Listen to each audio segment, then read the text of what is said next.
全身其實連嗰啲眉啊，喺乾到甩晒皮。2個月、3個月左右就已經好翻好多。咁你啲朋友有冇見到你啲皮膚好咗好多？都有嘅。都有。有冇話你靚仔咗？腳。隻腳。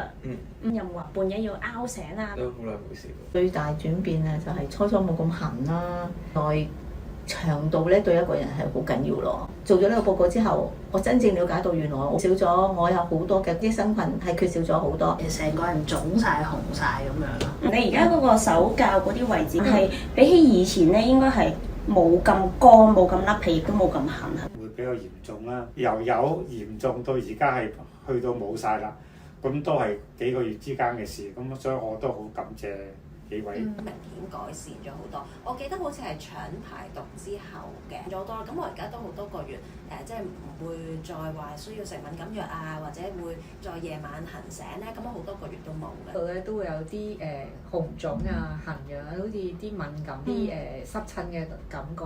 第3個月就會加埋另一隻 supplement 之後，改善嘅幅度就大咗，同埋佢嘅痕嘅程度係低好多嘅。瞓唔着，跟住就有濕疹咯，成身痕咯。初嗰陣時咧，就1個月左右咧，濕疹咧就冇發得咁犀利啦。2個月至3個月度咯，睡眠開始好好啦。比濕疹都困擾咗好多年，都有大概10年以上嘅。首先就係冇咁痕先啦。其實呢個 centre 都會提供一啲飲食嘅建議啦，keep 住多啲溝通咧，其實都會得唔少飲食上嘅知識咯。咁所以其實都係一個好嘅認識自己，亦都多咗啊。